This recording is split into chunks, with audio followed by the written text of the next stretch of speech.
So you don't charm the devil with your rock and roll load. Knows that country music's gonna save your soul. The devil finds his groove in them rhythm and blues that send. It's gonna get you sun in the end. Welcome back to the Speakeasy. I'm Sother Teague. And I'm Greg Benson. And Sother, you're back, man. Welcome. I am back. I went to Kansas City again. Love Kansas City. Great town. Really punches above its weight. Love that place. I think that is a great way to put it. It does punch above its weight. It is really doing some great stuff, and it gets overlooked. But I was out there with my friends Phil and Andrew, who operate Till Death, the Speakeasy. Till Death is an actual speakeasy because it doesn't have a license. Yes, I really appreciate this about them. They're not just trading on stolen valor. They actually do run a speakeasy. Indeed. And how they get around that, of course, is that all of their events are private parties. And what they also do is every time they are open, they donate 100% of the take to a local charity called the Veterans Community Project. But Till Death, the interesting part about it is in Andrew's basement of his funeral home. He owns a funeral home that operates funeral home and crematory. And Till Death is the bar that's downstairs that has the bar top itself is a casket set up on these plexiglass it's hard to describe, these plexiglass legs, so that you really, because they're clear, you can't see them, so it appears that the casket is simply floating, the floating casket, and then on the bar top there is an urn that they have repurposed into a smoker to smoke cocktails. And if you read the brass plaque on it, which I really enjoyed, the urn is the remains of Mr. Harry S. Truman, former president. That's right. It was a display urn to sell, and they just slapped Harry Truman's info on there to make it look nice. And then they drilled some holes in it and put a fan and a chamber, and they can smoke. And it's pretty fun. And it's and fantastic. The guests get a real kick out of it. But these guys have been doing this for 9 years. They're only open 4 to 6 times a year. Each time it's always a weekend. They'll do a Friday service and then 2 services on Saturday. So I went there, I got behind the bar for 3 services total, 4 total, because we did one for industry in the afternoon. Whenever I'm there, we do one for industry and have them come for free. Haven't gotten the numbers back yet, but last year we raised, just the weekend that I did it, we raised about $22,000. I'm hoping we hit that number and beat it this year. We added a cocktail to the menu as a supplemental. They pay a price to be there, but we added a cocktail with a supplemental donation. That was $25, but the last service was they auctioned off the event. So the guy who won the service, he owns a couple of Cadillac dealerships, really nice guy. So everyone who came up to the bar, I was like, look, you didn't pay to be here. Your boss or your husband's boss or your wife's boss got this and invited you. It's only 25 or so people that come in at a time, pretty small. And I said, you see that this cocktail has a supplemental $25 donation with a QR code. You just go hit it.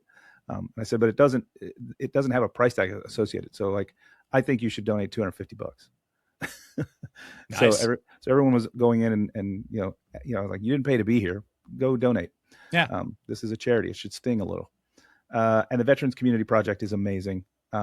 Really, really outstanding work that they do. And I'll go into it in brief, but they have a tiny home village, 49 exactly, tiny homes in a little plot of land. And in an effort to offer some dignity and restabilize homeless veterans, they'll take you in. They outfit it with all new everything: the bed, the refrigerator, the microwave, tables and chairs, etc., all brand new. And the notion is their average stay is around 18 months, and then you're hopefully back on your feet, and you go to your own home, and you take all that stuff with you. And that way, the next guy coming in behind you gets all new stuff again. The real bonus to what they're doing is other programs like this for the homeless in general, veteran or otherwise, have only about a 12% success rate. These guys boast an 85% success rate of getting someone back into a home and staying there. Yeah. It's really valuable to do. I think if you listen to this show long enough, you know that I enjoy doing charitable things. So I'm really stoked that this is the second time I've been invited to do it. And I will go back every time they invite me. It's fucking fantastic. And if you're in or around Kansas City and it happens to be one of the weekends of the year that they're doing one of these, You got to scramble because there aren't that many tickets, but get a ticket and go. Yeah, do not miss it. They always do a repeal day thing every year too, don't they? So it all started as repeal day. 9 years ago, their first party was a repeal day party, and then they only did repeal day. And again, it was a Friday and a Saturday. They only did repeal day for several years until I came along and was like, guys, you know how much more impactful you would be to this charity if you did it more than once a year. And they just had never even like considered it. So now they do multiple a year, plus they do cocktail classes. They'll do open enrollment from time to time, but generally speaking, it's if you got a group of at least 8 and no more than 12, they'll negotiate an afternoon for you to come in and get to go down the basement of the crematory and make drinks on a casket. So they're doing that, and that's all going to the charity too. So they're really inspiring dudes who, as pals, just came together over their combined love of good cocktails, and then they decided they wanted to give back to their community. And I can't get enough of these dudes. I love them. They're fantastic. They are just the best of people in this industry. And they're the best of us. Yeah. And I love that you were such an enabler for them for a good cause. I also saw. I tried not to turn their hobby into a job, but I'm kind of turning their hobby into ourselves. We can't infect other people with this hive mind. I did notice that it was also very snowy out in Kansas City. The thing that always intrigues me about that place is it is kind of where the Midwest and the South meet. So I'm never really sure what to expect from it weather-wise, but here in New York, it is still an impassable frozen wasteland. And I want to run something that I read recently past you, Sother. So there is a ski resort in Taos, New Mexico that has famously buried porrons along its slopes that if you know where to look, they're full of delicious, delicious martini. They used to be buried in the snow. Then they were hanging off trees. Now they're in these kind of like locked bird boxes. My question to you is this, because we've been dealing with the same snowbanks and icebergs and just these like 4-foot piles of snow on the side of the roads for about 2 weeks now. If you knew that there were delicious martinis buried in some of them, would you drink them? Well, first of all, there's an absolute yes. Of course, I would drink them. But didn't even have to think about it. I know that the porron is made for communal drinking because you don't touch your lips to it, and that seems pretty smart in this scenario. Porron is usually full of wine. How it's got to be pretty brace, and I assume they put martinis in it so it wouldn't freeze if it's out in the snow. But how is it to just take a layback effectively of martini while you're out there skiing, and then keep skiing, skiing? I mean, listen, I love these kind of traditions and things like that, and I love when we find out one that's been around for a long time and we just didn't know about it, and we hear about it, and like I don't know, they probably just think it's as normal as anything because that's how they do it there. But it sounds unique to us. But to your original question, absolutely, there's not a chance I wouldn't be drinking some of it. How do I get the keys? How do I know where they are? Is there a system? Is there a map? If I'm gonna be out skiing, I'm gonna want my route to go right past all of them. Oh no! I'm not talking about skiing. I'm talking about here in New York City. If they were buried in these, same. Okay. If they were around, I would be drinking. Yeah. Let's go. Alcohol is self-sanitizing. I guess I have no fear. Clearly. I'm in. Okay. Well, now I know if we get hit with another snowstorm, now I know what you and I are doing. We're creating a secret map of places. We're just gonna bury those little hip flasks of Sharpie mustache in various locations and like hide some QR codes where people can find the map of where they are and just see who's brave enough to take them and who's going to leave them. I think this will actually be a fascinating social experiment. Let's get it done. And speaking of people who have fascinating social endeavors, our guest today is a fellow podcaster and a spirits and culture writer based in New York City who has written for Food Network, Uprocks, and Food Beast. He's currently the editor-in-chief at The Whiskey Lifestyle. It's Rashaun Hall. Rashaun, how you doing, man? Hey, buddy. Good. Thank you for having me, guys. Thank you. It's a pleasure. Yeah, thank you so much for coming on the show. Especially, I might cut this out afterwards, but especially on such short notice, we really appreciate you being flexible. Yeah, totally today, get it. man. I was telling Sother, I've been on the inside. I get it. Yeah, no, thank you. Thank you for understanding. Well, let's get right into it, shall we? So you were writing for Billboard, BET, MTV. What prompted you to sort of switch to spirits and the hospitality industry? I love telling people that I'm a reformed music writer. It started, I got into, it was in music journalism, got married. Wife was in PR, and we were both like, okay, both in music and entertainment, like, this is not sustainable to live in the suburbs. We're both in Jersey. So, to live in the suburbs and own a house and do the whole suburban thing. So, she got out, I got out. I was initially doing digital marketing, social media in the entertainment space still.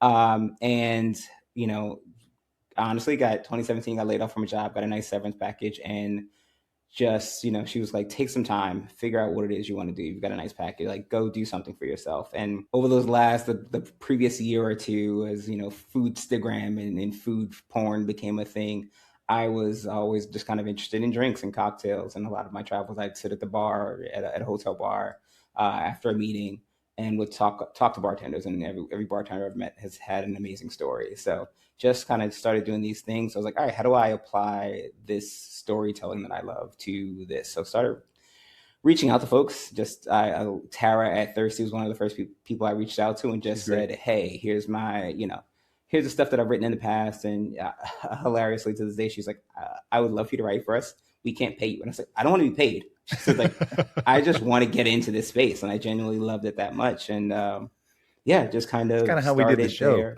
Yeah, exactly. Just started there and just like kind of ran with it and got some good opportunities. And like I said, literally just took my old school journalism, like just reaching out. I was like, all right, these publications that I read and I enjoy, let me just reach out to folks and see who responds and who doesn't. And as long as that with the kind of just Instagram of it all, started quietly making a name for myself. And I'd say about 6 months to a year in, I had a couple friends who I'd worked with on a magazine previously in the music space, were big fans of the Whiskey Brooklyn and hung out there all the time. And their head bartender there, Griffin Moore, was, you know, he was just like, I want to start a brand dedicated to whiskey, like just for bartenders who want to wear cool whiskey shirts. They do all the shirts for the Whiskey Brooklyn now and the whiskey bars around Brooklyn.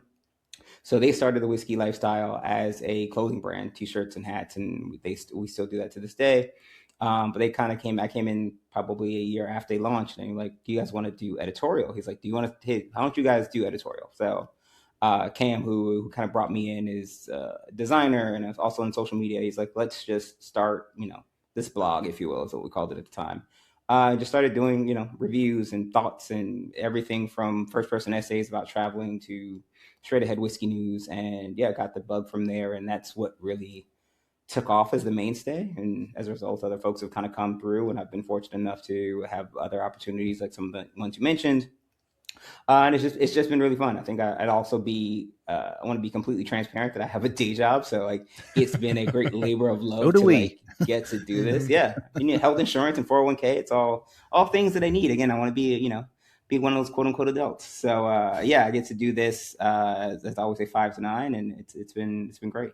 Yeah, I mean, it sounds really cool, but like talk a little bit about like what was different than you maybe expected about covering this world from the world that you were covering when you were doing stuff for BET and MTV and yeah, et cetera. it's so easy. I often joke that the subject in these instances don't talk back. They're much more welcoming and inviting. The whiskey is so much more responsive and respectful of my time and sweet.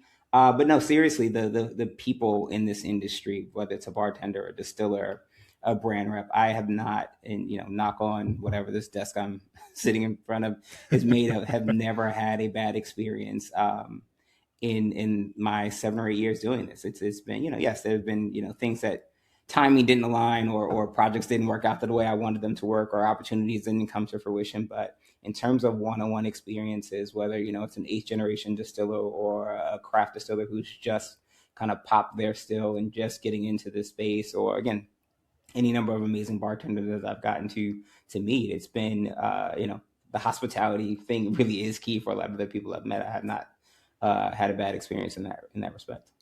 And this also, you mentioned that this kind of runs in your blood. Like your dad was a bartender, is that right? Yeah, so that was the kind of thing. When when I was 12, my father passed. He and his uncles ran a dive bar in Newark, New Jersey, for 40 years. I literally was around the majority of my life up until COVID. They shut down. Didn't have the outdoor space. It was a classic, literally, I can count a 2-window bar, 2 doors, 2 windows. That was it. Sounds pool great. table in the back, one bar, one right. Yeah, I literally grew up running around that bar, and it was so, you know, it was kind of a thing, and I thought that was kind of subliminally as I would talk to these bartenders. Yeah, I didn't, you know, remember asking my mother. She was like, "It's just a family business. Like it doesn't." I knew, you know, in high school I wanted to be a journalist. But I often when I meet bartenders, yeah, there are all these amazing people who have other tremendous skill sets: artists, writers, painters, astrophysicists, what have you, like who have all these other amazing lives and careers and passions, but they also just make a tremendous cocktail. So yeah, just kind of in some ways, and he was a beer and shot. It was a beer and shot bar, but again, it's that to me is that telling the stories. He was, people often say he was his best behind the bar. Just everyone was a friend. It was really known as the neighborhood bar, and that tradition of being able to kind of just pull up a stool and make a friend is something that I try to tell via the stories I tell. Just real quick, what was the name of the place? It was called Club Chester. It was on Chester Chester. Avenue in North Newark. One day I have a sign. It is a 3-foot by 4-foot sign. So when the bar closed, I took it. It is in storage now. So my wife's like, what are we doing with it? I'm like, I don't know. At some point I'll find somewhere to put it. But you can't just like throw something like that away. There's too much history. It sat in the garage for a very long time. And I was like, all right, we need to put it in the store. I'm like, yes, if I get, people have joked, like, would you open the space? And I'm like, I'm not there. But, if the opportunity came along and had the right group of investors, I think it would be amazing to put that back up somewhere. But even if you just eventually get a nice house with a rumpus room or a basement, you can hang it there and pay an homage to your family. Yes, that's the real thought. Yeah. Yeah, I think that's cool stuff to archive and hang on to. I love old stuff that's connected to both myself personally, but also just that are connected to the field that I'm interested in. I mean, we talk about this thing all the time. This thing behind me is the giant poster of Chinar from the 80s that I had framed, and it's gorgeous, and I love it. And I have all kinds of little bric-a-bracs around. I love that stuff.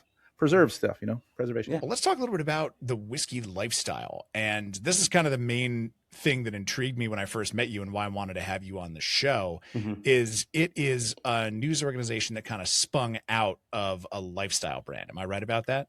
Yeah. Griffin Moore, who is the creator of the Whiskey Lifestyle, he, like I said, he was a bartender. And, his thing, and I won't name brands, but he said he would get these brand shirts or brand rep would come in and they'd give him a t-shirt and, try to sell them on their spirit or what have you. And he said he just hated the shirts. He tried to work in them, and halfway through they were itchy or they would rip he's like, I just want a quality quality t-shirt that I could bartend in. So he went about, finding the right kind of material and partnering with the guys who run the Whiskey Brooklyn. And really wanted to go in about doing that. So that was his idea initially. He brought in Cameron Moore and Pope Phoenix, who are two great graphic designers who are friends of mine. They all happen to hang out at the Whiskey Brooklyn all the time and drink a lot of whiskey. So I guess in talking, that's how they all kind of came together.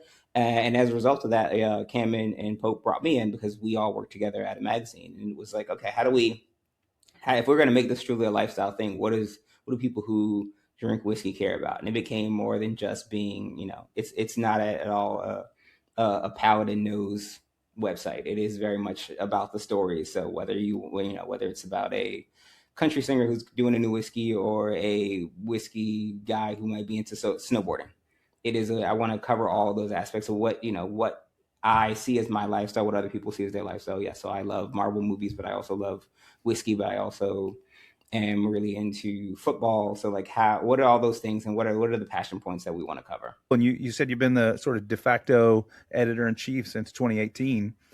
Even since that, which doesn't seem that far back in our history, a lot's changed about hospitality and hospitality journalism. But this is, I think, journalism adjacent to what we do. But what do you see as the sort of state of the union of hospitality journalism? Yeah. We are the Impossible Burger of journalism here. No, I totally get it. I will also say that, I feel like I am a side dish then, if you will, to that. I think it is interesting, obviously that there are the major outlets there and they're becoming fewer and fewer and budgets for freelancing becomes less and less. I know some great folks who have lost jobs and lost roles and opportunities just because of the state of the economy.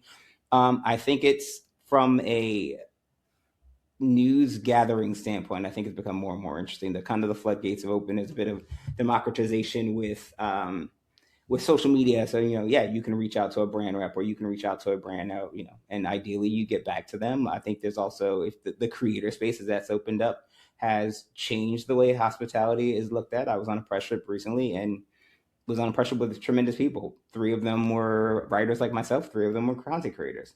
We all had different roles. We all had different questions. And I think that also, for me at least, made the trip that much more rewarding, because there were questions that a creator might ask as a more of a quote unquote layman that I might not think about because I've been to any number of distilleries. Whereas, again, somebody who was a tequila expert on the trip might have had a different perspective. So those things all get to balance out how you tell that story. And I think the last thing is just the way technology moves. So doing something like this and being able for us to be in 3 different places and record that, or the fact that I have 2 microphones that are about 2 inches long that I can attach to my phone and anywhere I am gather and have a good 15-minute interview with someone, and then immediately be able to transport that as either an audio file or text in the next week's posts, really allows a fair amount of content to be released out there, but also to really be able to capture content in different ways. So whether it's I'm posting on Instagram a tasting that I went to, or it is writing a 200-word news piece about a new release. So I think there are just so many different ways to get content out there. I mean, Substack is a whole other layer that I haven't gotten into. There's just so many different. It's crazy and it's blown up, and it's hard to. The problem for me, and not that I'm the type of person who constantly seeks convenience. In fact, I feel like I'm the opposite of that. I'd rather go to a butcher and to a baker and then to a cheesemonger instead of going to a grocery store. But it really is difficult to keep up with so many Substack subscriptions instead of like a newspaper. And I think it's kind of telling of where food and drink journal, sort of cocktail culture journalism is going. When you got guys like Robert Simonson really making his living now off of Substack, so much so that he left New York City. He lives in, went back home to Wisconsin.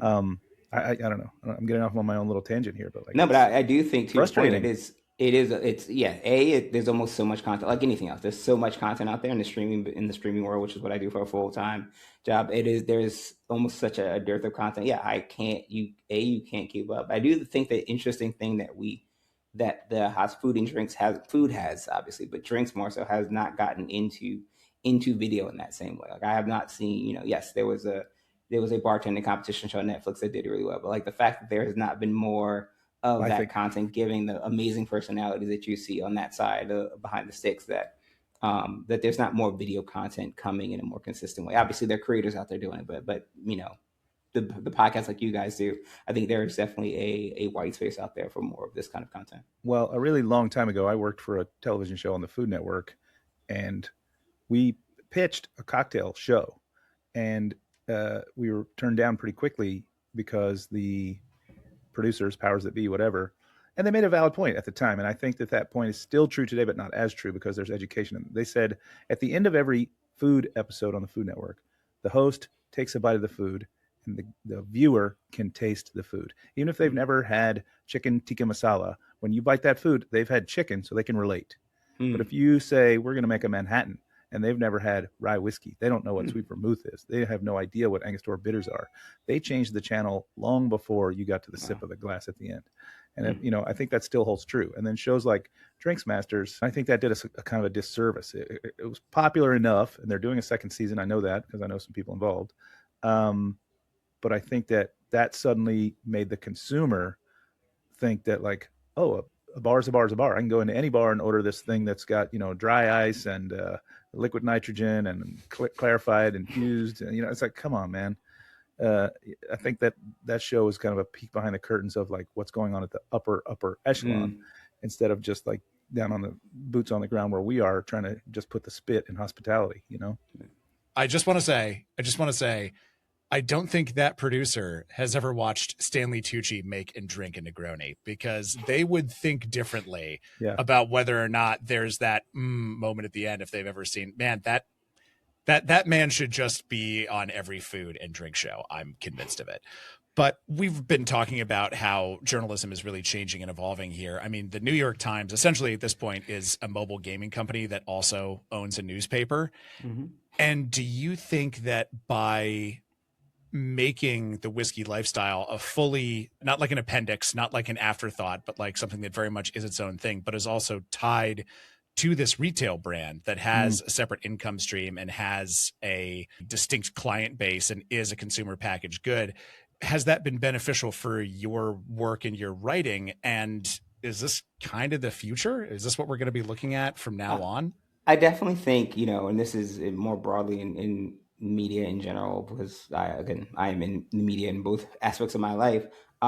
Yeah, brands are the content creators now. It's, you no longer have to worry or wait for a major magazine, website, TV show to cover you now. You can directly get to that consumer via social media, via podcast, via any number of different forms of media. I think when we started the whiskey lifestyle, I don't even think we thought that much of it. I think it was just kind of like a passion project of like, yeah, these are people who love whiskey who are going to talk about whiskey. And by no means did I, as the content editorial lead, want to come at it from from an expert perspective, because I'm not an expert. And it was just kind of what my experiences were and what I thought about these brands and what these stories that they were telling were and how I could communicate that out. I also think that as a result, that personalization and that being able to, that storytelling is something that we are now looking, Cam, who's my collaborator, and I are looking to like broaden out. I think one of the gift and the curse of being at a site called The Whiskey Lifestyle is you get write about whiskey, but people then only think you write about whiskey. So we're starting a kind of a offshoot site called Cultured Pour, which is more about, again, leaning in even more to, yes, the combination of where the lifestyle culture and hospitality culture meet. So yeah, whether it's a great band that reminds me of a cocktail, or a great cocktail that drives me to think of a song, like however that cross collaboration, and it can just be about this new album that came out, or it can be about a new brand that I want to talk about. Yeah, there's a cross collaboration of just brands covering and making content. And I don't think even Culture Pour is going to be necessarily an editorial brand. I think it's just a lifestyle brand. I think we are talking about the things that we're passionate about. I by no means want to hold us to some sort of high standard of integrity. We're not the Times. Again, it's we're telling stories that we find interesting and unique. And yes, they're obviously absolutely fair and balanced. But it is about being able to craft a world in which that we want people to be a part of, and ideally, if that turns into being able to do other kind of brand extensions, whether that's in real life activations or other type, or podcasts, or other types of content that create commerce. Yeah, I think that's, at the end of the day, that's because to your point of the New York Times, that they have to be a gaming company to sustain. So it's how do you bring the dollars in to be able to create that content that is still robust and important to a lot of people for whatever reason. Yeah, and I think the fair and balanced part of it is really the key, because I think a lot of people, including me, just my knee-jerk reaction to this idea of branded journalism is a bit to be like, well, how can you trust it? But also, on the other hand, like, Beam Suntory can only run so many stories where it's like, breaking news, Jim Beam rocks, Right. like eventually, if you're going to have a news organization that people click on and expect in this old growth forest of Substacks that we're all wading through, you're going to have to actually break some news, do some interesting stories, report on things that people hadn't heard about and want to click on and want to read. Yeah, and I think with that branded content element that you mentioned, I think those brands know it's not about Jim Beam rocks, but it's okay. Jim Beam rocks, and they're going to do a rock concert series, which I think they actually did. So it's not about literally, hey, we're just awesome. We want to provide our consumer with an awesome experience. And yes, it's going to be branded the hell out, and you're going to see Jim Beam everywhere, and you're going to constantly remember that, and that T-shirt's going to have Jim Beam on, et cetera, et cetera, et cetera. But at the end of the day, if you had an amazing experience and you got to see your favorite bands and have some good Jim Beam cocktails, that association and that affinity, or some of the other branded content podcasts where it's like, okay, yeah, we're going to talk about it will be a finance brand, but we're going to talk definitely about small businesses and highlight small businesses every week. Yes, it is brought to you by XYZ credit card, but it's still valuable content. It still tells a story that may not otherwise have gotten told. And yes, the affinity lift is that you now remember that, the top and tail of that, or the beginning and end of that podcast is all about that brand. So yes, that is how it gets woven in. But yes, that is much more, I think, brands have become obviously much smarter, and that kind of content has become more mature than just, to your point, like Brand X presents brand, and brand is great in brand, and also yum brand. And I think the converse is kind of true. You mentioned that your wife used to work for NPR, and we all love those tote bags. Yeah. You know, like there's always, I guess the sort of silver lining to anyone who is just preternaturally disposed to not like branded journalism is to just go to them and be like, well, it's kind of, there's always kind of been a brandness swimming in the water here. Merch always works, man. Everybody loves that merch. Yeah. Well, I mean, let's get back to you. In the notes that we got from you, said you wanted to talk about diversity in the cocktail culture. So let's define some terms here. Are you talking about diversity of people, of spaces, of the drinks themselves, some combination of all? Yeah, for me, I think it's diversity of the people. And I definitely say this in the best way. It is, I think Greg and I met in an event recently. And typically at those events, I will know the people that I see there. And on one hand, that's great. And it's people of all ethnicities and genders. But I always joke that when there's a photographer in the room, particularly if I know the photographer, I'm like, oh, I know they're going to get the brand photographer's going to get 2 or 3 shots of me for the diversity shot. And that's fine. I'm happy to be that person. But I do think that I would love to see, and I think it's happening more and more. And I think that, again, to the earlier point of hospitality being a really welcoming space, that when I meet new people in space who look like me, I'm welcoming them. Hey, we all hang out here, and this is the people, and you shouldn't talk to this person and that person depending on what you're looking to do.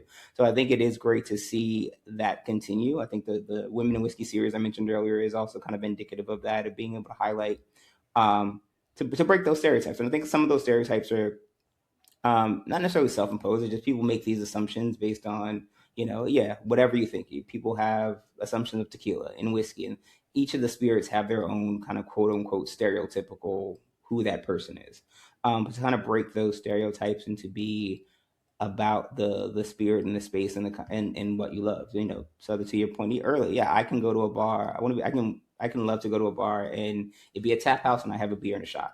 Or I know based on the bar I'm going to what experience I'm gonna have, and none of those experiences are any better or worse than the other. It's just time and place. So really enjoying and leaning into that experience. And again, that's similar diversity of, there's nothing wrong with going to a sports bar and having a great beer and hanging out. And that bartender is just as valuable to their space and to that hospitality of that night than a craft cocktail bartender is at some amazing, highly ranked, well-known craft cocktail bar.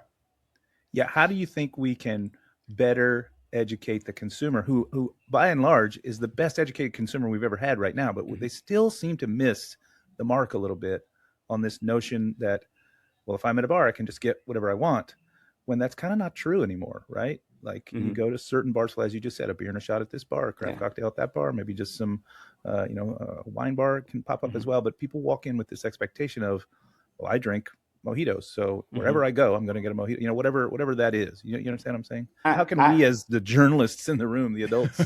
That's interesting. I often have found the opposite. I've found that people are typically afraid when they go. The people I talk to are the common community is not afraid, apprehensive when they go to a bar. I often get people who text me like, what should I get? I'm like, well, what do you like? Just, you can get the thing you like if you, whatever that is. So it is about, and I think bartenders do an amazing job with that in my experience, is just being able to take, when they have the time, obviously, depending on the bar you go to, it's going to vary how much time they have to give to you. But if they can explain a menu to you, or wait staff can explain the menu to you, understand what it is you like, and be able to have that opportunity to serve you. I think it is, for the customer, it is about being open. Yes, that you're not going to go, every bar you go to is not going to have, to your point, a mojito. Every bar's not going to have an old fashioned. There may be times where you don't, if an espresso martini is not on the menu, that is okay. Like, you can find another great cocktail.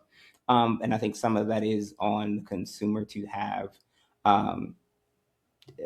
be a little bit flexible, but also having that bartender and that wait staff be able to educate and direct you into that different cocktail. I think it's difficult, but to say the least, though. Yeah, often the failure, I think, comes from our side, the hospitality side, which is to say, certainly I'm going to try and maybe drive you to the drinks that we do at this establishment that you've walked into. But because we're so hospitable, I think that many of the bartenders out there will say yes to something that they don't normally do in an attempt to be hospitable. And then the result is the guest gets what they ordered, but it isn't close to what they wanted. Right? That makes sense. I don't know. I feel like that's been a long-standing problem for me, to get the consumer to understand that no longer is a bar just a bar just a bar. There are bars that are all about Amaro and nothing else. There's a bar that's, all about whiskey and nothing else, like, Copper and Oak down the Lower East. I love that place. Wall-to-wall whiskey. Anyway, we just got to continue to educate our consumer. I think also part of that, and I'd love to get your take on this, Rashaun, is this idea that cocktail drinking has become, it's almost like like that mystery fork that you get at a fancy restaurant. It's like you sit down at a place and you're like, okay, salad fork, dinner fork, dessert fork. The fuck is this other fork for? What is this doing here? What are we in for? Yeah. And I think that something about that is intimidating, because there's an implication in this space that you're supposed to know what to do with this. And if you don't, that's a mark against you and your sophistication and your character. And I think this manifests in something that y'all were just talking about, where people will go to bars with me and they'll be like, oh my God, wait, what's cachaca? And I'm like, cachaça. It's like rum. You'll like it. Try it. Right. But I think we've created this environment where people feel like they're not cool or chic or sophisticated if they don't know what every single thing on a menu is. And truth be told, like, there are some things, I walk into a Mori Margo sometimes, I'm like, I've never fucking heard of this thing, but I trust Sother, so I'm going to try it. What do you think we can and should do as the beyond journalists that we are to kind of demystify some of these things? I think it's just about evangelizing them. It's you talking about different Amaros. Soltol has been my thing lately, with people who are like, oh, I love tequila. I'm like, oh, have you tried this? I said, what is that? And and again, that's a one-to-one. I'm doing the best. We each do the best we can individually. It's like, yeah, try this different, to your point, try this different thing. I think it's also, when you're in those spaces that, yes, this new cocktail is maybe all the rage, but conversely, if you don't like it, just say you don't like it. I've seen so many people who are this dirty martini thing. It's like, oh, everyone's drinking dirty martinis now. I've got to drink a dirty. No, you don't have to. If you don't like a dirty martini, you find a thing, or they'll say, oh, I don't like it because it tastes like this. Okay, well, maybe you would prefer gin over vodka, or maybe you need it a little less dirty, or try a different type of martini, or just order the drink you like. I think it's letting people know, to your point, that what things are, and letting them know that it's okay to ask those questions, but it's also okay to not like something. It's I've told people several times who've been in my home and I've poured them something. It's like, I don't like them. Like, you don't have to finish it. It is fine for you not to finish that drink. That's what I'm here for. Yeah, exactly. Don't worry about it. Let's have a spit bucket. We'll make it a thing. But what is conversely, what didn't you like about it? Then maybe I can tell you what it was that you didn't like in that drink and help you have a better experience. Listen, I fight a little bit around that and say, do finish the damn thing, right? You need to experience the thing that you don't like just as much as you experience things you do like. I think we've convinced ourselves in some strange way that we should only have good times and we should only eat good things. We should only listen to good music. But the only way to discern what good time, good music and good food is to have bad food, bad music, and bad times that we can compare them to. I sit on a panel of both LA spirits and New Orleans spirits tasting, which are, those things you see with the necker on the bottle. It says got 3 gold stars or whatever. And it's not like everything we taste is outrageously good. In fact, I would say more than half of it isn't. That's the point, right? And the only way to get to the conclusion of what you really like is to understand also what you don't like. That's a good point. That's so. Conversely, next time people are over, I'm making everyone have Malort. Force them. Yeah. Yes. Everyone has a shot of Malort to start the night. You can't finish this. What you don't like. Yeah, you can't have anything until you finish this. Exactly. You can't have any pudding until you eat your meat. Well, I want to touch on something that we sort of were discussing earlier, and then we went down one of our favorite little rabbit holes about just like consumers. Who are they? What do we like? Yeah. I don't know. They're a strange animal to us. But we were talking about diversity in the bar and diversity of faces, races, all different types of people behind the bar. And I think it's interesting, not in the sense that it's good, interesting in the sense that it is of interest, that this notion of diversity as an unallied good has gotten some tarnish on it over the last few years. Even I think through the 2010s, diversity wasn't a polarizing issue. And it very, very much is. It has very, very much been used as a cudgel and as a wedge issue, I think, by bad actors to divide the American public. But I wonder, as since Damon's not here today, I have to be the silver lining guy. Part of me wonders if this is almost kind of a forest fire cleaning out the performative deadwood. Like, I don't know, just thinking of it from the way that I experiencing it, like, I kind of hated the Bank of America Pride float, and the fact that there isn't one, I think, makes it a cooler experience. I always thought that was kind of lame and stupid. And the fact that they have, withdrawn their support shows where their hearts and interests really are. Yeah. How do you feel about that? Yeah, I 100% think, yes, during the summer of uprising, Black Lives Matter, yes, every brand and their mother came out with a statement. And I had a lot of conversation with friends who were like, yes, it's a great thing. No, it's a terrible thing. My thing is, if as a brand, if I was a brand, if I didn't have to say anything to say about this topic prior to something happening, I still don't have anything to say about this topic. And I totally get that there was this pressure from the broader we of it all for everyone to say something. But yeah, to your point, eventually this pendulum with this current administration is swinging back in the other direction. So now everyone is now tamping down the quote unquote diversity. And it's funny when I say that word, I don't even think about it that way, but you're absolutely right. I just mean like, seeing more people who look like me or who have different experiences or who is not the biggest. I love a whiskey. I don't consider myself a whiskey nerd. I like to go in and find that weird story or that weird angle, but I think there is just as much room for me to tell that story as there is an amazing person who knows a ton about whiskey, like Noah Rothbaum or Aaron Goldfarb, who can really get into the weeds on whiskey. But yeah, that term, I think to your point, it's fine that pendulum is swinging back away, because then people who are authentically doing this thing because they love it, will get to thrive and exist and be who they are. Yes, I still get press releases about this Black-owned brand, this woman-owned brand, and sometimes to me that's interesting. But if the stuff is crap, no matter what it is, it's still like, I'm glad you're out there, but okay. But conversely, if that brand is a traditional Kentucky old school, blah blah blah, white dude with a beard, if it's good whiskey, it's good whiskey. I don't think I don't agree with the tokenization. I think the diversity is for the point of bringing a different flavor and taste and experience to whatever portion of hospitality you're in, is what the diversity should be for. Not that, we just need to check a box, because then that's not only fair to the person who's getting the spot. It's also not fair to the person who doesn't get the quote unquote spot, if you will. So I think it's that the need for diversity, just to have different streams of thought. It's, I'd liken it to, even the categories for African-American consumers. People have stereotypes of what they think the African-American consumer drinks. Yes, they drink a ton of cognac, but they also drink a ton of tequila, which people may not expect.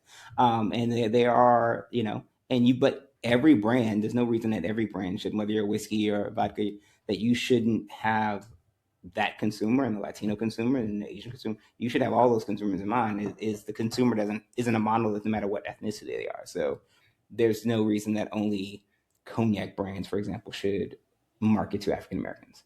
I think that there is, a ton of data that shows that, again, that there are avenues for each of these brands to target individual audiences, and more broadly, a general audience that is based on other affinities, who you are, where you are, what you're into more broadly than just a box you check on a form. Yeah, listen, I'm a firm believer that every brand and every corporation is lying to me to get into my wallet. So I have to make judgment calls on their products on my own without their influence. And I really like what you said earlier about if some catalytic event had to happen for them to make a statement, then they're probably, in my opinion, they're probably lying at that point, right? We can just look back to before that catalytic issue happened, and then we can judge what they were doing before versus after. I don't need to see the pride float from Bank of America, right? The Raytheon Pride float. What do I care? Featuring our new Rainbow Tomahawk missile. Right. But that, that's maybe some big giant corporation that doesn't care about me and I don't care about them. But like, I also don't need to see that from my local bar. You know what I mean? I need to just know that they're out there doing a good thing every day. You don't have to make a statement to me to show me that you're doing a good thing. I can look around your bar and see the people that are in there, and that'll tell me everything I need to know, right? Yeah, absolutely. Just be a welcoming space. Yeah.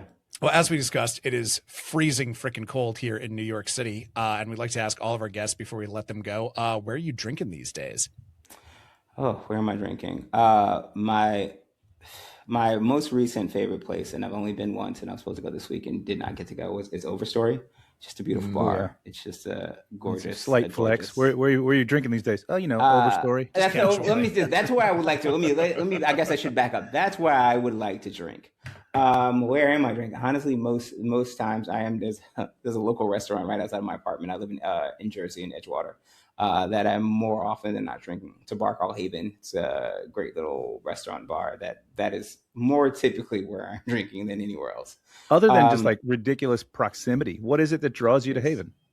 It's ridiculous proximity in large part. But they also know that it's great food. It's great food. The bar staff is great. It's again talking to that hospitality. I can go down there most nights, and of the 4 or 5 bartenders, I can sit down and I don't have to order at that point. I've only lived here 6 or 7 months, and it's right. They may not remember my name necessarily, but they know my drink order. And again, that hospitality is, I think, is important.